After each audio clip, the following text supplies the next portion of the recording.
Hello friends, जय हिंद। दोस्तों, हम मध्य प्रदेश का प्राचीन इतिहास को डिस्कस कर रहे हैं, है ना। इसके प्रीवियस लेक्चर आप देखना ना भूलें, उसमें 2 लेक्चर हमने अपलोड कर चुके हैं, 2 लेक्चर हमने डाल चुके हैं दोस्तों। 2 लेक्चर में हमने यहां तक के कवर करे हैं। यह लेक्चर मेरे द्वारा डिस्कस किया जा रहा है। ब्राह्मण साम्राज्य भी हो गया, सुंग वंश हो गया, है ना, सातवाहन वंश हो गया। यह लेक्चर मेरे द्वारा डिस्कस किया जा रहा है। My name is Vikram Khandelkar. ऐसे ही करके मैं मध्य प्रदेश का सारा प्राचीन इतिहास को डिस्कस करने वाला हूं, समझाने वाला हूं, पढ़ाने वाला हूं, जिसके आपको तैयारी करने में, समझने में आसानी जा सके। आपके पास जो भी बुक हो आप उससे पढ़ सकते हैं, नहीं होगी तो ये वाला लेक्चर देखने के बाद आपके पास जो भी बुक होगी उसमें जैसा भी लिखा होगा तो वो सरल हो जाएगा थोड़ा सा। तो यह लेक्चर मेरे द्वारा डिस्कस किया जा रहा है। My name is Vikram Khandelkar. आइए शुरू करेंगे। आज हम मध्य प्रदेश में गुप्त काल को डिस्कस करेंगे। मध्य प्रदेश में गुप्त काल को डिस्कस करेंगे। गुप्त काल जो है ये 240 से लेके 590 ईस्वी में रहा है दोस्तों। मध्य प्रदेश में शासन किया है।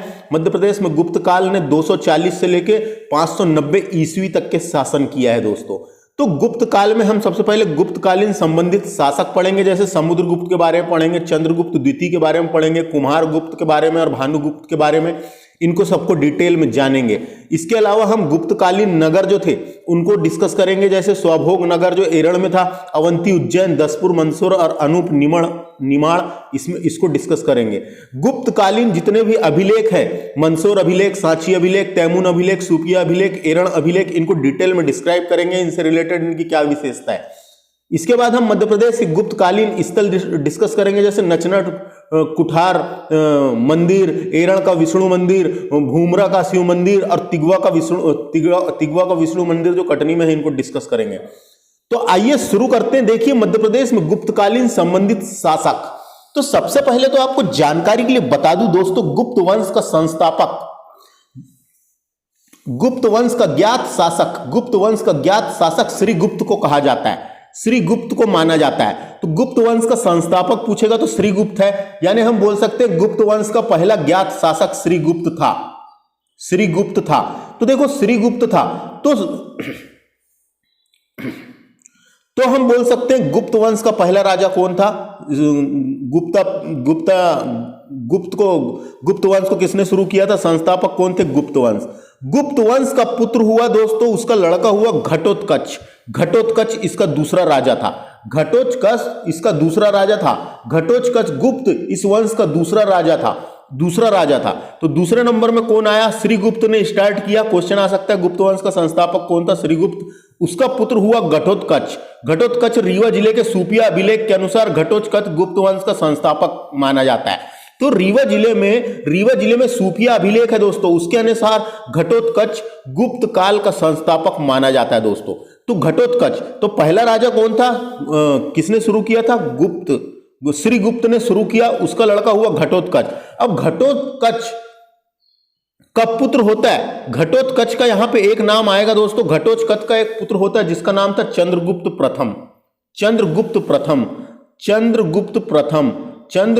प्रथम। तो यहां पे एक नाम आएगा जो यहां पे छपा नहीं है, चंद्रगुप्त प्रथम। तो चंद्रगुप्त, किंतु वास्तविक संस्थापक चंद्रगुप्त प्रथम को माना जाता है।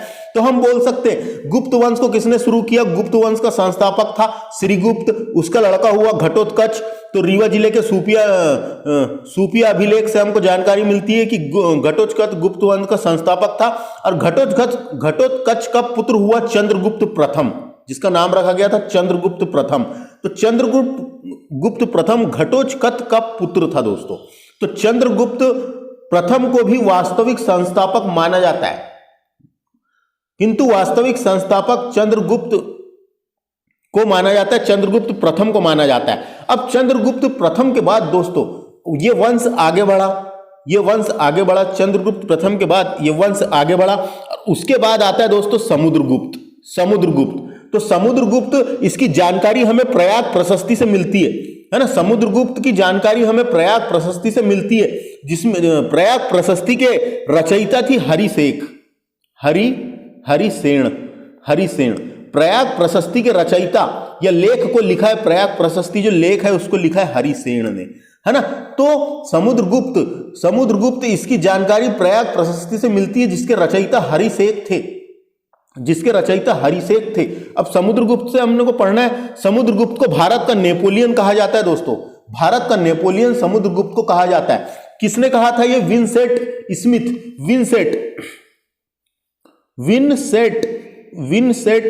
विंसेंट नाम का है, विंसेंट स्मिथ, या इसको ऐसा भी लिखते हैं स्मिथ।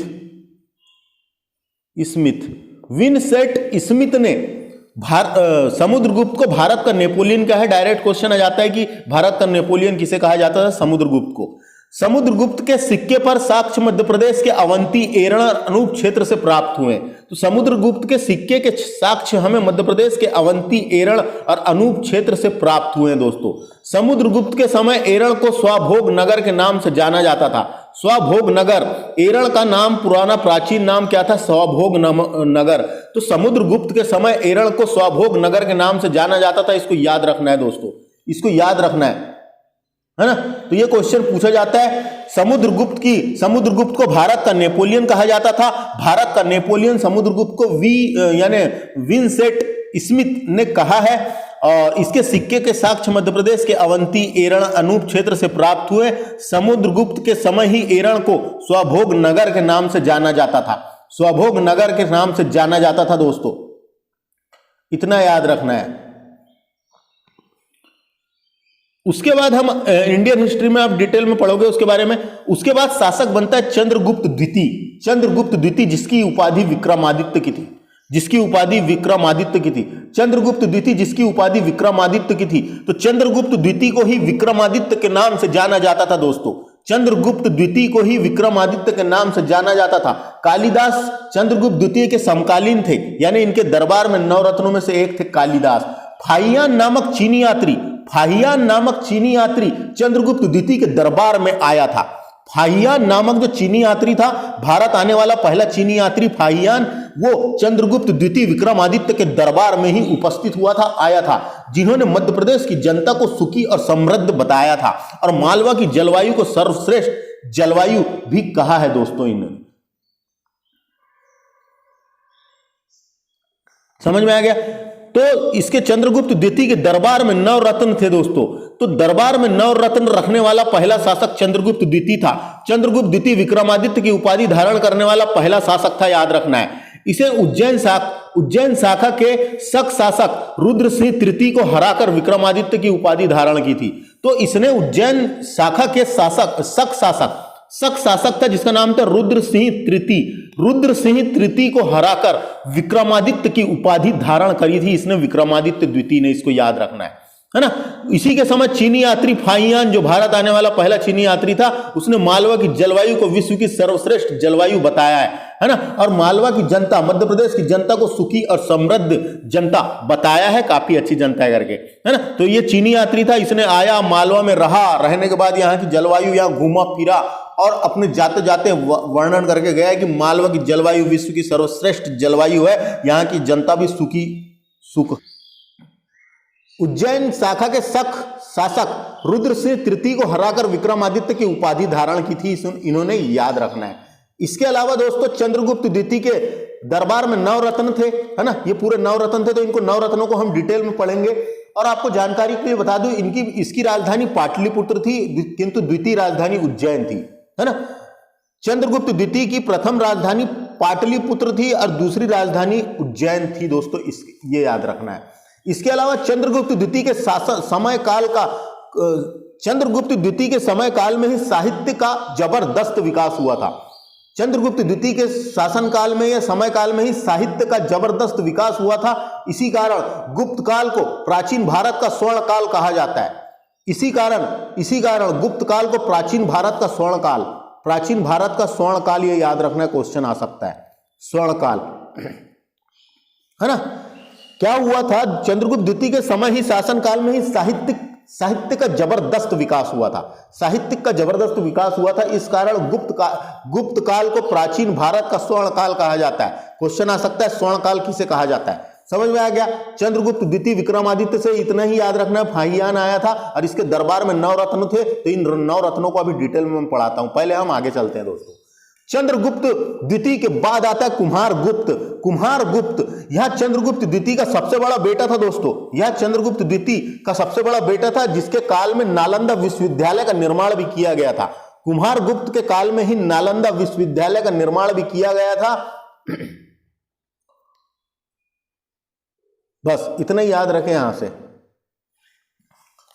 कुम्हारगुप्त के शासन की जानकारी मंदसौर अभिलेख और तैमूर अभिलेख अशोकनगर में जो है वहां से मिलती है दोस्तों। कुम्हारगुप्त के शासन काल की जानकारी। यह चंद्रगुप्त द्वितीय का सबसे बड़ा बेटा था। इसी काल में नालंदा विश्वविद्यालय का निर्माण किया गया था। कुम्हारगुप्त के बाद आता है दोस्तों स्कंदगुप्त। यहां बीच में लिखा नहीं है, यहां पे एक और शासक रहा है स्कंदगुप्त। स्कंदगुप्त इंपॉर्टेंट शासक था, इससे भी क्वेश्चन आते हैं।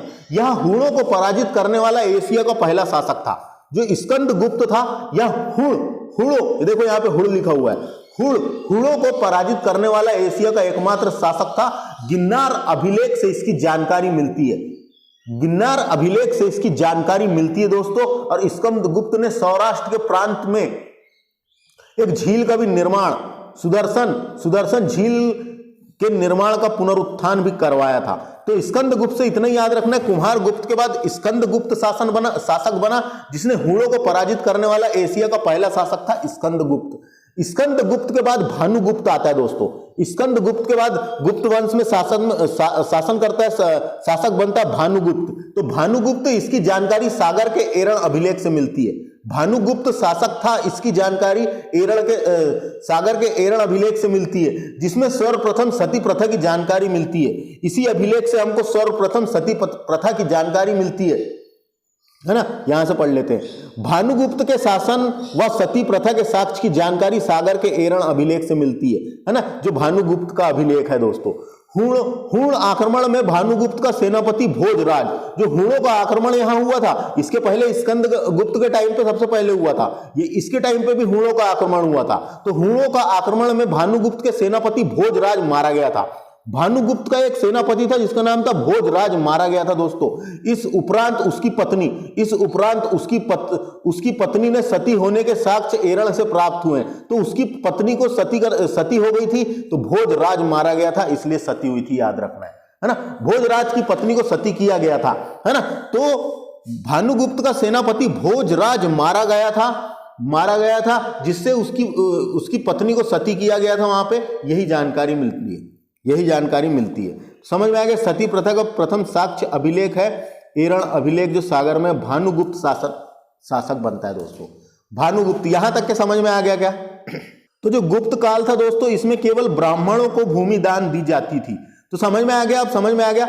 गुप्त काल हमने पढ़े, तो गुप्त काल में सबसे पहले इसका संस्थापक कौन था? श्रीगुप्त। गुप्त वंश का संस्थापक श्रीगुप्त था।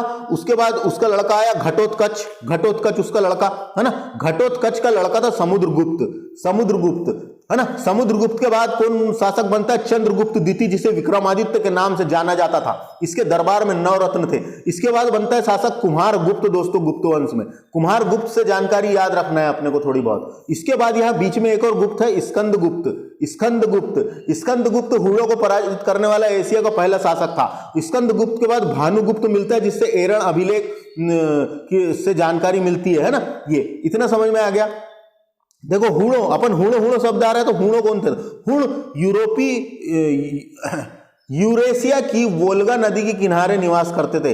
जो हुण थे, जो जनजाति थे हुण यूरेशिया की वोल्गा नदी के किनारे निवास करते थे हुण लोग, इतना याद रखना है।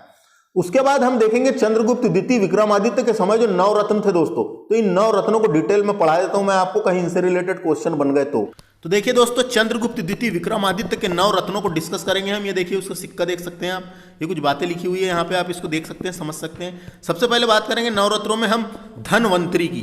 तो धनवंतरी दोस्तों 9 रत्नों में इनका स्थान गिना जाता है। यहाँ रचित 9 ग्रंथ पाए जाते हैं। यह आयुर्वेदिक चिकित्सा शास्त्र से संबंधित है, चिकित्सा से जुड़े हुए सिद्धांत इन्होंने दिया है। तो आपको जानकारी के लिए बता दूं, धनवंतरी को आयुर्वेद का जनक कहते हैं। धन्वंतरी को आयुर्वेद का जनक कहते हैं। और हर साल आयुर्वेदिक दिवस धनतेरस को मनाया जाता है दोस्तों। जो दिवाली के 2 दिन पहले धनतेरस होता है। देखो, हर साल अलग अलग टाइम पे धनतेरस आता है, दिवाली अलग अलग टाइम पे आती है। तो हर साल धनतेरस के दिन आयुर्वेद दिवस के रूप में मनाया जाता है। तो ये याद रखना है, धन्वंतरी को आयुर्वेद का जनक कहते हैं और हर साल आयुर्वेदिक दिवस धनतेरस को मनाया जाता है। जिस तारीख को धनतेरस रहेगी उसी तारीख को आयुर्वेद दिवस के रूप में मनाया जाता है, इतना याद रखना है। धन्वंतरी नवरत्नों में से एक थे। उसके बाद है अगला छपड़क। छपड़क इंपॉर्टेंट है, छपड़क। तो इनसे क्या है, ये छपड़क एक बौद्ध सन्यासी थे दोस्तों। छपड़क नवरत्नों में से एक थे और बौद्ध सन्यासी थे। इसके अलावा आप यहां पढ़ सकते हैं इनके सन्यासी थे, बस इतना इंपॉर्टेंट है। अगला है अमर सिंह। अमर सिंह भी नवरत्नों में से एक रहे हैं दोस्तों, अमर सिंह। अमर सिंह को नाम याद रखना है, नाम पूछा जा सकता है। अमर कोश नामक ग्रंथ इन्होंने लिखा है और इनसे रिलेटेड बातें यहाँ आप पढ़ सकते हैं। ज़्यादातर तो नाम ही याद रखना इंपॉर्टेंट है। शंकु इनका पूरा नाम सड़कुक्कू था। इनकी काव्य थी भावनाभ्युदयम इनकी प्रसिद्ध रचना है दोस्तों, है ना। और आप इनको देख सकते हैं, ये भी विद्वान रहे हैं, शंकु नवरत्नों में से एक। बेताल भट्ट, विक्रम और बेताल की कहानी जगत प्रसिद्ध है दोस्तों। विक्रम और बेताल की कहानी जगत प्रसिद्ध है और इनके दरबार के नवरत्नों में से एक थे जिन्होंने ये कहानी लिखी थी। विक्रम बेताल और बेताल भट्ट इनके नवरत्नों में से एक थे। बाकी चीज आप यहां से पढ़ सकते हैं। आगे है घट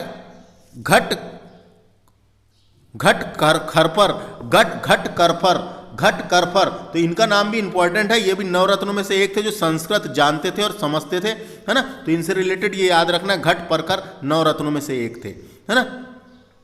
इसके अलावा कालिदास की बात करेंगे तो ऐसा माना जाता है कालिदास सम्राट विक्रमादित्य के सबसे प्राण प्रिय कवि थे, सबसे प्राण प्रिय कवि थे, है ना। संस्कृत भाषा के महान कवि कालिदास, इन्हें भारत का शेक्सपियर भी कहा जाता है, ना। तो इनके द्वारा जो नाट्य और ग्रंथ लिखे गए हैं दोस्तों, उसको हम पढ़ेंगे साहित्य के टाइम पे डिटेल में। अभी मैं आपको यहाँ बता रहा हूँ, इसको आप हल्का हल्का रीड कर लीजिए बस।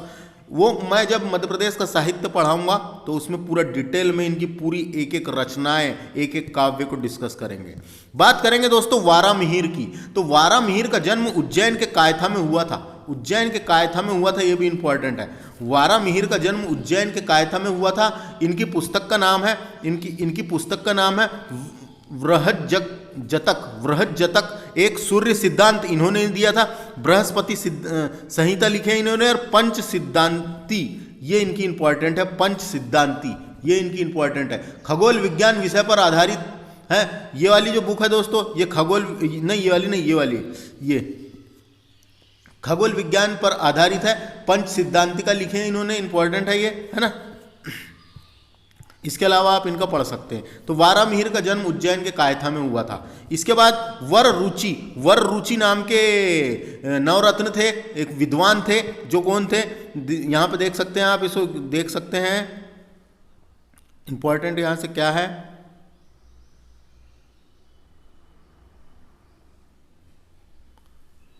ये देख सकते हैं यहाँ पे, है ना। देखो ये यहाँ क्या बताया, चंद्रगुप्त द्वितीय के अलावा शिवाजी भी अष्टप्रधान के नाम से विशेष कैबिनेट करते थे। और उसके अलावा मुगल सम्राट भी अकबर भी ऐसे ही नवरत्न रखे थे उन्होंने, ये बताया गया है। तो इतने ही हैं नाम, इनके याद रखना है। इनकी रचनाएं मैंने थोड़ा थोड़ा बता दिया, बाकी डिटेल में हम वहाँ डिस्कस करेंगे, है ना, जब साहित्य पढ़ेंगे। तो देखो चंद्रगुप्त द्वितीय विक्रमादित्य के नवरत्न हमने देख लिए। कालिदास के बारे में जान लिए। धन्वंतरी, कालिदास महाकवि, संस्कृत भाषा के महान कवि थे। धन्वंतरी चिकित्सा थे, आयुर्वेदिक के जनक। अमर सिंह साहित्यकार रहे हैं। बेताल भट्ट साहित्यकार नहीं सलाहकार थे, बेताल भट्ट सलाहकार थे। और छापड़क थे, न्याय दर्शन शास्त्री थे, न्याय दर्शन शास्त्री थे। वरुचि थे, व्याकरणाचार्य थे। और घट करपर ये कवि थे। और वारामिहिर ज्योतिषी थे दोस्तों, है ना। शंकु वास्तुकार थे। तो ये अपने को पता होना नवरत्न, इनमें से कौन से नवरत्न नहीं रहे या कौन रहे, ऐसा क्वेश्चन बन सकता है। तो समझ में आ गया। गुप्त काल से इतनी जानकारी हमको मिलती है परीक्षा के हिसाब से मध्य प्रदेश के संदर्भ में। अब हम बात करेंगे मध्य प्रदेश के गुप्तकालीन प्रमुख अभिलेख। तो गुप्तकालीन अभिलेखों की बात करेंगे तो अभिलेख क्या होता है दोस्तों, तो पत्थर अथवा धातु जैसी अपेक्षाकृत कठोर सतहों पर उत्कीर्ण किए गए पाठन सामग्री को कहते हैं। जिसके द्वारा शासक उसके द्वारा अपने आदेशों को उत्तीर्ण करवाते हैं। जो शासक हुआ करते थे, जो राजा हुआ करते थे, वो अपने आदेशों को उत्तीर्ण करवाते हैं और ताकि लोग उन्हें देख सके, पढ़ सके और उसका पालन कर सके, वो अभिलेख थे। जैसे पत्थर पे लिखे हुए रहते थे ना, यहाँ पे ये किसने बनवाया, ये क्या किया, कुछ आदेश लिखे हुए रहते थे। अरे आज के ज़माने में भी यही हो रहा है। मान लो कोई विधायक या कोई नेता कुछ रोड बनवा रहा है या कुछ बनवा रहा है, तो एक ऐसा काला कलर का ग्रेनाइट के पत्थर में लिखवा देता है, मैंने बनवाया, इतने रुपए लगे, ये करे, ये सन में बना है। तो वैसे ये वो उस जमाने में अभिलेख कहा जाता था उसको। तो समझ में आ गया। तो इसमें हम सबसे पढ़ेंगे मंदसौर अभिलेख, फिर सांची अभिलेख, फिर तैमूर अभिलेख, फिर शोपिया का अभिलेख, फिर एरण अभिलेख, है ना। तो देखो यहाँ मैप के थ्रू भी दिया गया है ना। तो ये गुर्जर अभिलेख ये कहाँ पर है, दतिया में है, जिसमें अशोक का नाम देवना प्रियदर्शी मिलता है। ये डायरेक्ट क्वेश्चन आ सकता है। गुर्जरा अभिलेख कहाँ पर है, गुर्जरा अभिलेख कहाँ पर है, दतिया में, इसमें अशोक का नाम देवना प्रिय मिलता है। इसके अलावा मंदसौर अभिलेख, इसमें बुनकर संबंधित जानकारी मिलती है दोस्तों। जो बुनकर रेशम बुनकर श्रेणी की जानकारी यानी बुनकर संबंधित जानकारी मिलती है। सूफिया का लेख ये रीवा जिले में है, गुप्त वंशावली की जानकारी मिलती है। इससे सूफिया का लेख रीवा जिले में है, इसमें गुप्त वंशावली की जानकारी मिलती है। रूपनाथ अभिलेख ये कटनी जिले में है दोस्तों, है ना। और कटनी में ही एक और है काली तलाई अभिलेख, ये भी कटनी में है, इसको याद रखें। जो याद नहीं होता उसको याद रखना है, जो याद हो गया उसको तो छोड़ ही दो। ये एरण अभिलेख सागर में है, सती प्रथा के प्रथम साक्ष्य मिले हैं यहाँ पे। कासरावाद अभिलेख ये खरगोन जिले में है, इतना याद रखें। अब एक एक करके हम डिटेल में डिस्क्राइब करेंगे। सबसे पहले बात करते हैं मंदसौर अभिलेख की। तो मंदसौर अभिलेख, इसका नाम दसपुर मिलता है दोस्तों, इसका नाम जो है दसपुर मिलता है। तो रेशम बुनकर श्रेणी की जानकारी इस अभिलेख से मिलती है। डायरेक्ट क्वेश्चन आ सकता है, रेशम बुनकर यानी बुनकरों की जानकारी या रेशम बुनकर से संबंधित साक्ष्य किस अभिलेख से मिले हैं। तो ये किससे मिले हैं, मंदसौर अभिलेख से मिले हैं। इस अभिलेख में सूर्य मंदिर के निर्माण का उल्लेख किया गया है दोस्तों। इस अभिलेख में सूर्य मंदिर के निर्माण का उल्लेख किया गया है एवं विक्रम तिथि उल्लेखित है दोस्तों। इस अभिलेख को दसपुर अभिलेख के नाम से भी जाना जाता है, क्योंकि मंदसौर का प्राचीन नाम दसपुर था। तो समझ में आ गया यहां से क्या क्या याद रखने की बनती है। तो मंदसौर अभिलेख से अपने को याद रखने की बनती है, इसका नाम दसपुर मिलता है। इस लेख में सूर्य मंदिर के निर्माण का उल्लेख भी किया गया है, विक्रम तिथि का भी उल्लेख किया गया है और दसपुर मिलता है। और इस मंदसौर अभिलेख से रेशम बुनकर संबंधित जानकारी प्राप्त होती है। अगला है सांची अभिलेख दोस्तों। सांचिया पहले ये पढ़ लेते हैं, क्या आप जानते हैं, वाली बात हम नहीं जानते, हम पढ़ लेते हैं। क्या आप जानते हैं, तो हम नहीं जानते, हम पढ़ेंगे। तो विश्व का पहला विज्ञापन मंदसौर के दसपुर शिलालेख से अंकित किया गया दोस्तों। डायरेक्ट क्वेश्चन आ सकता है कि विश्व का पहला विज्ञापन है ना, विज्ञापन समझ रहे हैं कि नहीं आप, विज्ञापन, विश्व का पहला विज्ञापन यानी विज्ञापन का मतलब आप आदेश, है ना। तो आदेश नहीं बोल सकते, विज्ञापन का मतलब अपन जैसे पत्थर में, धातु में अपेक्षाकृत कठोर सतहों पर जो उत्कीर्ण किए गए पाठन होते हैं, है ना, तो उसी को विज्ञापन भी कहा जाता है। तो विश्व का पहला विज्ञापन मंदसौर जिले के दसपुर शिलालेख में अंकित किया गया था। डायरेक्ट क्वेश्चन आ सकता है ना। और सूर्य मंदिर में भारतीय बुनकर व्यापारी संघ द्वारा शिलालेख खुदवाया गया था, है ना। तो सूर्य मंदिर में भारतीय बुनकर व्यापारी संघ द्वारा शिलालेख खुदवाया गया था। इस शिलालेख में रेशम को बेचने के लिए उसकी विशेषताओं का वर्णन भी किया गया है दोस्तों। तो ये याद रखना है ना, विश्व का पहला विज्ञापन। अब हम बात करेंगे सांची अभिलेख की दोस्तों। तो सांची अभिलेख सांची में है, रायसेन में। यह अभिलेख गुप्त वंश का है, तो 131 से 450 ईस्वी का है दोस्तों। यह अभिलेख 131 से 450 ईस्वी तक के का है। इसमें बौद्ध उपासक सनसिद्ध की पत्नी हरि स्वामिनी द्वारा काकड़म सांची में स्थित आर्य संघ को दान देने का उल्लेख किया गया है। आर्य संघ को दान देने का उल्लेख किया गया है। तो इसमें हरि स्वामिनी द्वारा आर्य संघ को दान देने का उल्लेख किया गया है। डायरेक्ट क्वेश्चन आ सकता है। सांची अभिलेख में क्या है, हरि स्वामिनी द्वारा आर्य संघ को दान देने का उल्लेख किया गया है। ये हरि स्वामिनी किसकी पत्नी थी, तो ये बौद्ध उपासक सन सिद्धि की पत्नी हरि स्वामिनी द्वारा सांची में आर्य संघ को दान देने का उल्लेख किया गया है। और सांची का पुराना नाम यही था दोस्तों, काकड़ाम भी इसका प्राचीन नाम मिलता है ना, ये याद रखना है। तो उसके बाद अगला है तैमूर अभिलेख। यह अभिलेख अशोकनगर जिले में स्थित है दोस्तों। अशोकनगर की जगह गुना ऑप्शन भी दे सकता है, क्योंकि गुना से ही अलग हुआ है अशोकनगर, है ना, पहले गुना जिले में था।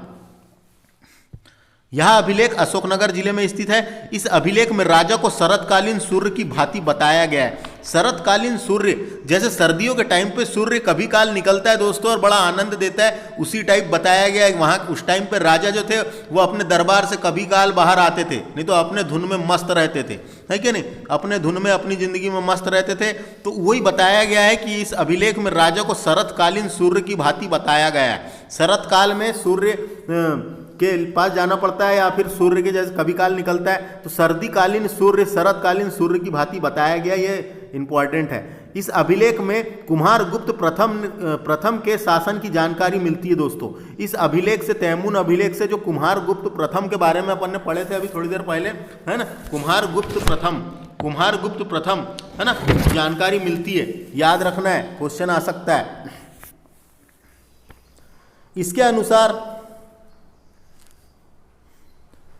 अनुसार कुम्हार गुप्त प्रथम की मृत्यु के बाद गुप्त साम्राज्य की भागडोर उसका पुत्र स्कंद गुप्त के हाथों में आ गया था।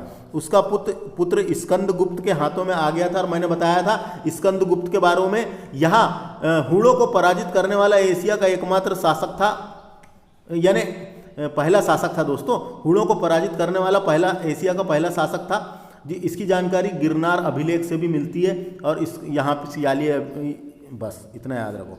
अगला बात करेंगे सूफिया का अभिलेख। यह सूफिया का अभिलेख रीवा जिले के सूफिया नामक स्थान पर बना हुआ है। इसमें गुप्तों की वंशावली घटोत्कच के समय से मिलती है। तो इसमें गुप्तों की वंशावली मिली है और घटोत्कच से मिलती है। गुप्त वंश को घटोत्कच वंश भी कहा जाता था, घटोत्कच वंश भी कहा जाता था दोस्तों, है ना, ये याद रखना है बस। सूफिया अभिलेख कहाँ पे है? रीवा जिले में। अगला है एरण अभिलेख। इस अभिलेख से भारत में हुणों की आक्रमण की जानकारी मिलती है। इस अभिलेख से भारत में हुणों ने आक्रमण किया था, इसकी जानकारी मिलती है। और सती प्रथा के प्रथम साक्ष्य यहीं से मिले हैं दोस्तों।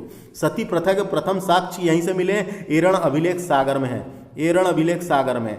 अब ये समझ में आ गया कि अभिलेख समझ में आ गया। पूरे अभिलेखों को याद रखना है, इनकी डिटेल यहाँ पे जो बताया गया, क्वेश्चन कहीं भी बन सकता है। अभिलेख क्या होते हैं मैंने बता दिया था, लेकिन एक चीज छूट गया। अभिलेखों के अध्ययन को ईपीग्राफी कहते हैं।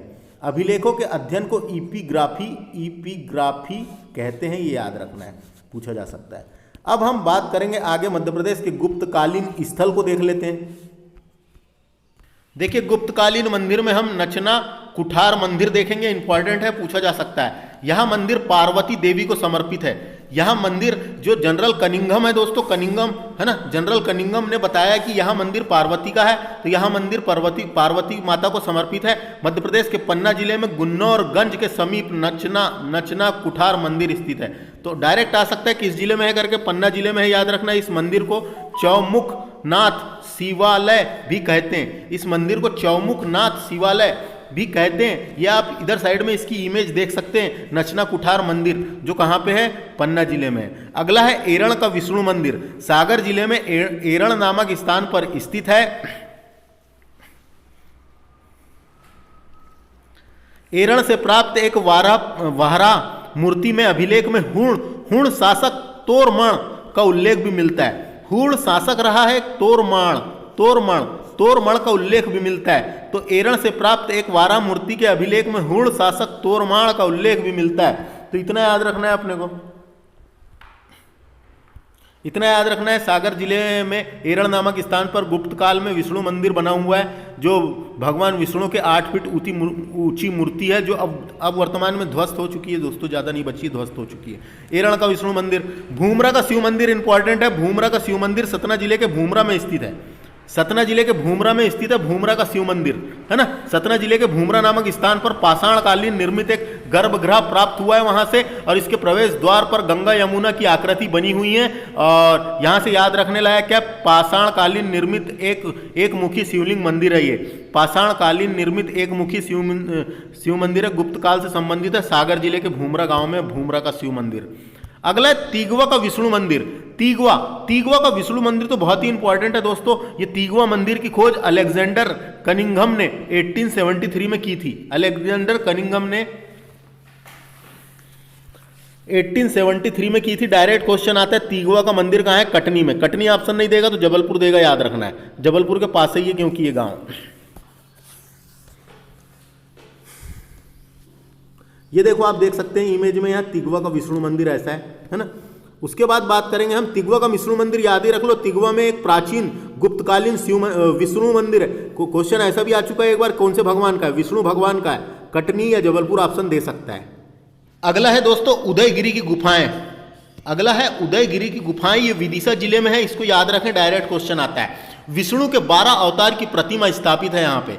विष्णु के 12 अवतार की प्रतिमा प्रस्थापित है। यहाँ पे टोटल 20 गुफा है दोस्तों, यहाँ पे टोटल 20 गुफा है, जिसमें से यहाँ पे टोटल 20 गुफा है, 1 से लेके 20 गुफा जैन धर्म से संबंधित है। 1 से लेके 20 गुफा जैन धर्म से संबंधित है। और यहाँ पे जो 5वें नंबर की गुफा है दोस्तों, 5वीं गुफा को वाराह गुफा भी कहते हैं। वाराह गुफा भी कहते हैं। 5वीं गुफा को वाराह गुफा भी कहते हैं। यहाँ पर वहाँ विष्णु भगवान की मूर्ति है। 5वीं गुफा में, वाराह गुफा में विष्णु भगवान की मूर्ति है ना। और ये चौथी 5वीं शताब्दी में निर्मित है। और 19वीं गुफा जो है, 19वें नंबर की गुफा, उसको सूरज गुफा कहते हैं। सूरज गुफा कहते हैं। ये ज़्यादा जानकारी इसलिए दे रहा हूँ, आएगी तो कम जानकारी, ज़्यादा रहेगी तो मज़ा आ रहा है पढ़ने में। यानी ज़्यादा जानकारी रहेगी और कम आएगी तो बन जाएगी, और कम रहेगी और ज़्यादा आगे तो नहीं बन पाएगी, है कि नहीं। तो उदयगिरी गुफा है, विदिशा जिले में है। 20 गुफाएं टोटल। क्रमशः पहली का निर्माण रामगुप्त के समय हुआ था। जो पहली गुफा का निर्माण रामगुप्त के समय हुआ था। गुप्त क्रमांक 20 का निर्माण कुमारगुप्त ने करवाया था। पहली गुफा का निर्माण रामगुप्त ने करवाया था और 20वीं गुफा का निर्माण कुमारगुप्त ने करवाया था। और यहाँ पे यहीं पे एक इंपॉर्टेंट है, गुप्त शंकर नामक व्यक्ति, यानी शंकर नामक व्यक्ति द्वारा पार्श्वनाथ की मूर्ति स्थापित की गई है। उदयगिरी की गुफाओं में शंकर नामक व्यक्ति द्वारा भगवान पार्श्वनाथ की मूर्ति स्थापित किए जाने का उल्लेख मिलता है। समझ में आ गया। उदयगिरी की गुफाएं विदिशा में। अगला है बाघ की गुफाएं। बाघ की गुफाएं दोस्तों ये धार जिले में है। बाघ की गुफाएं धार जिले में है। बाघ की गुफाएं धार जिले के कुछी तहसील में स्थित है। कुछी तहसील में स्थित है दोस्तों। 5वीं से 7वीं शताब्दी में बौद्ध धर्म से संबंधित गुफा है। बौद्ध धर्म से संबंधित गुफा है। और इसकी खोज 1818 में खोज डोंगर जनरल डोंगर ने की थी, है ना। डोंगर फील्ड नाम है उनका, डोंगर फील्ड ने की थी। याद रखना, कंफ्यूज हो जाओगे आप इसमें। बाघ की गुफाओं की खोज डोंगर फील्ड ने 1818 में की थी। इनका नाम याद रखना, डोंगर फील्ड ने 1818 में की थी। विंध्याचल पर्वत में मानव द्वारा निर्मित चौथी से छठवीं शताब्दी में बनी हुई गुफाएं ये सब। विंध्याचल पर्वत में मानव द्वारा निर्मित, है ना। और ये 9 गुफाएं थी यहाँ पे टोटल। यहाँ पे 9 गुफाएं थी, इसमें से 5 गुफाएं सुरक्षित है वर्तमान में। एलोरा और अजंता के समकालीन गुफाएं हैं दोस्तों। ये डायरेक्ट क्वेश्चन आता है कई बार, है ना। एलोरा और जो अजंता की गुफाएं हैं औरंगाबाद में, है ना। अजंता की गुफाएं उनके समकालीन गुफाएं हैं, यानी वैसी है जैसी वहां काट के बनाई गई है, वैसे यहाँ भी काट के बनाई गई है। तो डायरेक्ट क्वेश्चन कई बार आ जाता है कि एलोरा और अजंता की गुफा के समकालीन एक समान गुफा कौन सी है मध्य प्रदेश की? तो बाघ की गुफाएं याद रखना है। ये जो अजंता और एलोरा की गुफाओं के समकालीन गुफाएं बाघ की गुफाएं, है ना। और यहाँ से क्या क्या आ सकता है क्वेश्चन? इसकी चित्रकारी यहाँ पे जो चित्रकारी की गई है दोस्तों, इसकी चित्रकारी को फ्रेस्को मुगल पेंटिंग कहा जाता है। ये याद रखना है। देखो यहाँ पे जो चित्रकारी की गई है उसको क्या कहा जाता है? तो फ्रेस्को वो मुगल साम्राज्य वाला नहीं है दोस्तों, ये नाम है।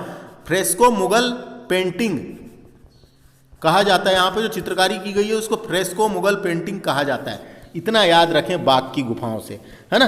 किससे संबंधित है? तो बौद्ध धर्म से संबंधित है। कुची तहसील में है, धार में, विंध्याचल पर्वतमाला द्वारा में काट कर बनाई गई है। 4वीं से 6वीं शताब्दी में 9 गुफा थी, 5 बची है। एलोरा और अजंता के समकालीन गुफाएं खोज किसने किया? याद रखना है, डोंगर फील्ड ने 1818 में खोज किया। यह आप इधर साइड इमेज देख सकते हैं। ये नचना कुठार मंदिर है, ये इधर साइड एरण का विष्णु मंदिर है ना। और ये भूमरा का शिव मंदिर है। अपन यहाँ गए तो नहीं है दोस्तों, लेकिन जाएंगे, है कि नहीं। तो तिगवा का विष्णु मंदिर, है ना। घूमने फिरने जाना चाहिए। तो आगे समझ में इसको याद रखना है पूरे को, है ना। अब हम आगे डिस्कस करते हैं काम की बातें। मध्य प्रदेश में गुप्त काल, यानी मध्य प्रदेश में गुप्त का उत्तर काल। गुप्त के टाइम पे जो उत्तर काल में जो राजाओं ने शासन किया है उसके बारे में देखेंगे कि मध्य प्रदेश में गुप्त उत्तर काल। तो उत्तर साइड में भी शासन करे थे लोगों ने, तो यानी कोई वंश ने, तो उसको भी देख लेते हैं। तो देखिए दोस्तों, इसमें हम डिस्कस करेंगे वर्धन साम्राज्य की, चालुक्य वंश की और राष्ट्रकूट वंश की। तो सबसे पहले आपको जानकारी के लिए बता दूं, वर्धन वंश जिसे पुष्य भूति वंश भी कहते हैं, जो वर्धन वंश है उसको ही पुष्य भूति वंश भी कहते हैं दोस्तों, उसको ही पुष्य भूति वंश भी कहते हैं। गुप्तों के बाद उत्तर भारत में सबसे विस्तृत साम्राज्य स्थापित इन्होंने ही किया था। ये देखो गुप्त, अभी इसके पहले अपन ने गुप्त पढ़े ना, यहाँ पे गुप्त वंश, गुप्त डायनेस्टी पढ़ रहे थे, लेकिन यहाँ पे अब इसके देखिए गुप्तों के बाद उत्तर भारत में सबसे विस्तृत साम्राज्य की स्थापना इन्होंने ही की थी। इस वंश का उदय हरियाणा के थानेश्वर, इस वंश का उदय हरियाणा के थानेश्वर यानी थानेश्वर से हुआ है ना। और बाण भट्ट के अनुसार इस वंश का संस्थापक पुष्यभूति था। बाण भट्ट के अनुसार इस वंश का संस्थापक पुष्यभूति था। तो क्वेश्चन आ सकता है वर्धन साम्राज्य का संस्थापक कौन था, तो इसका संस्थापक था पुष्यभूति था। और उसके बाद देखिए आगे क्या हुआ, पुष्यभूति था, तो इस वंश का संस्थापक पुष्यभूति था, है ना। और इसकी 3 संतान थी दोस्तों। नहीं देखो, सबसे पहले क्या हुआ, इस वंश का संस्थापक पुष्यभूति था, इसकी जानकारी हमें थानेश्वर से मिलती है। इस वंश का वास्तविक संस्थापक प्रभाकर वर्धन को माना जाता है। इस वंश का वास्तविक संस्थापक प्रभाकर वर्धन को माना जाता है। देखो पुष्यभूति के बाद प्रभाकर वर्धन शासक बनता है, और प्रभाकर वर्धन के 3 संतान थे दोस्तों। एक का नाम था राज्यवर्धन, दूसरे का नाम था हर्षवर्धन, तीसरे का नाम था राजश्री। इसके 3 पुत्र थे, इसके 3 संतान थे। जो प्रभाकर वर्धन थे उसके 3 संतान थे, राज्यवर्धन, हर्षवर्धन और राजश्री, जिसमें से हम यहाँ पे हर्षवर्धन के बारे में पढ़ने वाले हैं। तो देखिए रेवा नर्मदा के युद्ध में पुष्यभूति वंश के हर्ष ने, मैंने बताया ना 3 संतान थी हर्षवर्धन, तो पुष्यभूति वंश के हर्ष ने, यानी हर्ष का नाम हर्षवर्धन था, हर्ष को पुलकेशिन द्वितीय ने हराया था। हर्षवर्धन को पुलकेशिन द्वितीय ने हराया था। तो कहाँ पे हराया था, रेवा के युद्ध में। रेवा के युद्ध में पुष्यभूति वंश के हर्ष को पुलकेशिन द्वितीय ने हराया था। तो समझ में आ गया दोस्तों, रेवा के युद्ध में पुष्यभूति वंश के हर्ष को यानी हर्षवर्धन को पुलकेशिन द्वितीय ने हराया था। इंपॉर्टेंट है। उसके अलावा हर्ष से हमको जानकारी के लिए बता दूं, हर्षवर्धन से रिलेटेड बातें बता देता हूं मैं आपको। हर्षवर्धन, इसका दूसरा नाम शिलादित्य था, इसका दूसरा नाम शिलादित्य मिलता है। इसने अपनी राजधानी थानेश्वर से कन्नौज कर ली थी। क्वेश्चन आता है किसने, थानेश्वर से कन्नौज किसने कर ली थी करके क्वेश्चन पूछता है। तो थानेश्वर से कन्नौज हर्षवर्धन ने अपनी राजधानी कर ली थी दोस्तों। इसके अलावा हर्षवर्धन के समय ही चीनी यात्री हेन स्यान, ये देखो इधर साइड लिखा हुआ है हेन सांग, हर्षवर्धन के समय ही चीनी यात्री हेन सांग भारत आया था।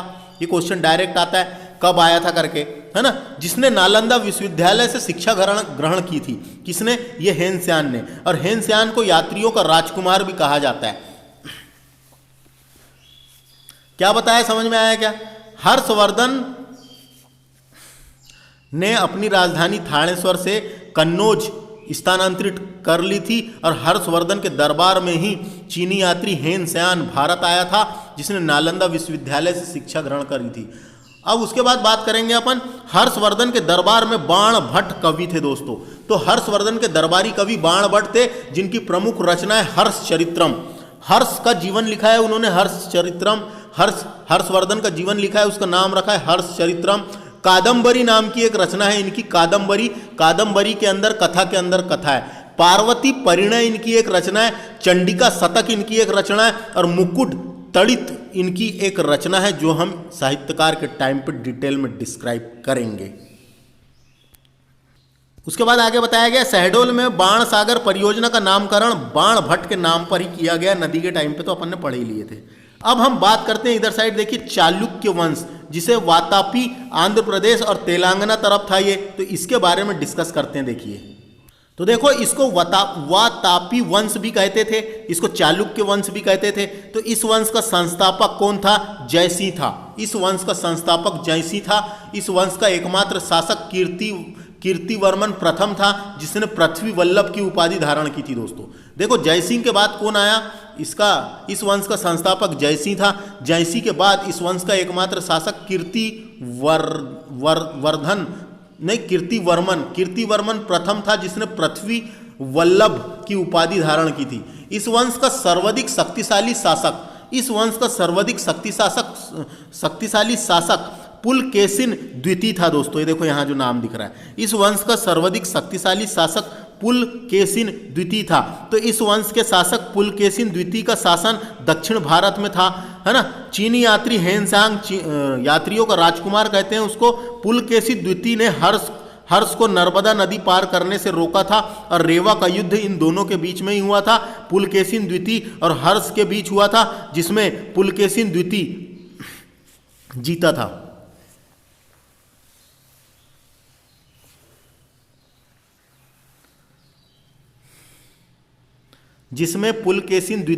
हर्ष को हराकर पुलकेशिन द्वितीय जीता था दोस्तों, है ना। मध्य प्रदेश में रेवा नदी के युद्ध में पुलकेशिन ने हर्ष को हराकर परमेश्वर की उपाधि धारण की थी। किसने? पुलकेशिन द्वितीय ने हर्ष को हराकर परमेश्वर की उपाधि धारण की थी, इतना याद रखें। इसके बाद आगे का सुनिए, इसके बाद क्या हुआ दोस्तों। तो देखो पुलकेशिन द्वितीय था, तो क्या हुआ, इसके बाद महेंद्र वन यानी महेंद्र प्रथम के पुत्र नरसिंह वर्मन प्रथम ने पुलकेशिन द्वितीय की हत्या कर दी, है ना। देखो पुलकेशिन द्वितीय का युद्ध किसके साथ हुआ था, तो परमेश्वर की उपाधि धारण करी थी, और उसने पल्लव शासक महेंद्र वन को पराजित किया। जिसके बाद महेंद्र प्रथम ने के पुत्र नरसिंह वर्मन प्रथम ने पुलकेशिन द्वितीय की हत्या कर दी थी, और इस वंश का अंतिम शासक कीर्तिमान द्वितीय था। इस वंश का ये वातापी वंश का अंतिम शासक कीर्तिमान द्वितीय था, जिसकी हत्या राष्ट्रकूट शासक दंती दुर्ग ने कर दी थी। ये दंती दुर्ग आ गया, जिसकी हत्या राष्ट्रकूट शासक दंती दुर्ग ने कर दी थी। इस वंश का अंतिम शासक कीर्तिमान द्वितीय था, जिसकी हत्या राष्ट्रकूट वंश के शासक दंती दुर्ग ने कर दी थी। अब हम पढ़ेंगे राष्ट्रकूट वंश। अब देखिए राष्ट्रकूट वंश, इस वंश का संस्थापक दंती दुर्ग था दोस्तों। आ सकता है इस वंश का संस्थापक दंती दुर्ग था, है ना। इस वंश का संस्थापक दंती दुर्ग था, जिसने उज्जैन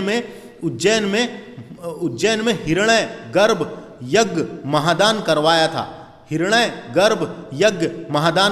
था। इस यज्ञ में प्रतिहार राजाओं ने द्वारपाल का काम किया था दोस्तों। इस वंश का सबसे प्रतापी शासक कृष्ण प्रथम था। इस वंश का सबसे प्रतापी शासक कृष्ण प्रथम था। तो इस शासकों की जानकारी नीलकंठ छिंदवाड़ा और बैतुल अमरावती क्षेत्र से मिलती है। बैतुल के पास जो अमरावती क्षेत्र से मिलती है। इस वंश के शासक में इंद्र तृतीय ने त्रिपुरा के कलचुरी वंश की राजकन्या वेजनवा से विवाह किया था, है ना। कलचुरी वंश के राजकन्या वेजनवा से विवाह किया था दोस्तों। इस वंश के शासक कृष्ण तृतीय के शासन की जानकारी नीलकंठ अभिलेख से प्राप्त होती है, और विकिपीडिया के अनुसार राष्ट्रकूट वंश का अंतिम शासक कृष्ण तृतीय ही था। अंतिम महान शासक कृष्ण तृतीय ही था। तो इससे क्या क्या जानकारी बनती है अपने को यहाँ से, तो यहाँ से सबसे प्रतापी शासक रहा है कृष्ण प्रथम, है ना। इस सबसे प्रतापी शासक इनका रहा है कृष्ण प्रथम। सबसे प्रतापी शासक रहा है कृष्ण प्रथम, जिसने एलोरा के कैलाश मंदिर का निर्माण करवाया था दोस्तों। इसी ने कृष्ण प्रथम ने एलोरा के कैलाश मंदिर का निर्माण करवाया था। इस तरीके से हमको समझ में आ गया। राष्ट्रकूट वंश भी हमने डिस्कस किए, चालुक्य जिसे वातापी वंश कहते हैं वो भी डिस्कस कर लिए, और वर्धन साम्राज्य को भी हम डिस्कस किए। मध्य प्रदेश के संदर्भ में यहाँ डिस्कस किए दोस्तों। ये चीनी यात्री हेनसान हर्षवर्धन के दरबार में आया था, याद रखना है ना, जिसे यात्रियों को राजकुमार कहते थे। यहाँ उसने बताया है, यहाँ बताया, लेकिन आया हर्षवर्धन के दरबार में था। समझ में आ गया। और अब हम आगे डिस्कस करेंगे मध्य प्रदेश में राजपूत काल के बारे में, लेकिन वो अगले लेक्चर में डिस्कस करेंगे। तो ऐसी करके मैं इतिहास को कंप्लीट करवाऊंगा। वीडियो को ध्यान से देखिए, समझिए दोस्तों, और अपने पास जो भी बुक होगी आपके पास उससे पढ़िए बेहतरीन तरीके से, 10 बार 50 बार समझ के, लेकिन एक बार किसी ने समझा दिया तो समझने में आसानी जा सकती है। बस यही मेरा प्रयास रहा अच्छा समझाने का। Thanks for watching. नमस्ते।